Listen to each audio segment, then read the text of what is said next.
CJP പ്രൊട്ടസ്റ്റുമായി ബന്ധപ്പെട്ട് കേരളത്തിൽ ഉറപ്പായിട്ടും നിങ്ങൾ കണ്ടു കാണും.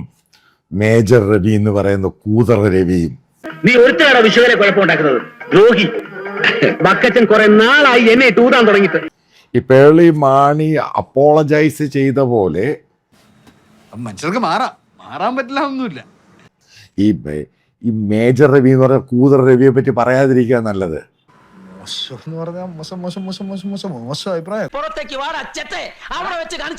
ഇന്നുകൊണ്ട് എനിക്ക് അറിയണം ഞാൻ ഒരു വിഡ്ഢിയാണോ. അതെന്നെ അറിഞ്ഞതാ നീ ഒരു പമ്പര വിഡ്ഢിയാണെന്ന്. നിങ്ങൾക്ക് ഓർമ്മയുണ്ടെന്ന് വിശ്വസിക്കുന്നു, മറ്റേ ഓപ്പറേഷൻ സിന്ദൂർ സമയത്ത് ഇവൻ എനിക്കെതിരെ വീഡിയോ ചെയ്തിട്ട് ഇവൻ എന്നെ ജയിലിൽ കയറ്റുമെന്ന് പറഞ്ഞതാ.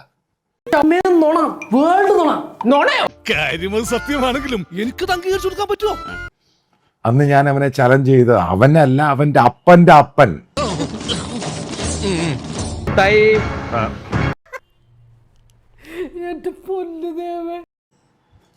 കാരണം ഞാൻ ഈ പ്രൊഫഷണൽ ജേർണലിസ്റ്റ് ആണ്. അവനെ പോലെ തിരകഥ മോഷ്ടിക്കുക, വ്യക്തിപരമായ ആക്ഷേപം പാടില്ല. വ്യക്തിപരമായ ആക്ഷേപം പാടില്ലെങ്കിൽ നിന്റെ കുടുംബത്തെ ആക്ഷേപിക്കടാ. എന്തേ ഈ കിട്ടുന്നതിലേക്ക് എനിക്ക് സന്തോഷമേ ഉള്ളൂ. ഇനിയും കിട്ടാൻ വേണ്ടി ഞാൻ പ്രാർത്ഥിക്കാം. മറ്റുള്ള സാധനങ്ങൾ അടിച്ചു മാറ്റുക. അതേപോലെ ശിവരശനെ പിടിച്ചത് അവനാണെന്ന് പച്ചക്കള്ളം പറഞ്ഞു. നാണമില്ലടാ നിനക്ക്. ഇത് നീ ചോദിച്ചു വാങ്ങിച്ചതാ. ഒരു റൗണ്ട് വെടിവെച്ചിട്ടില്ല ബാംഗ്ലൂരില്. അത് തനിക്കെങ്ങനെ അറിയാം? അത് പിന്നെ പറഞ്ഞു കേട്ടിട്ടുണ്ടേ.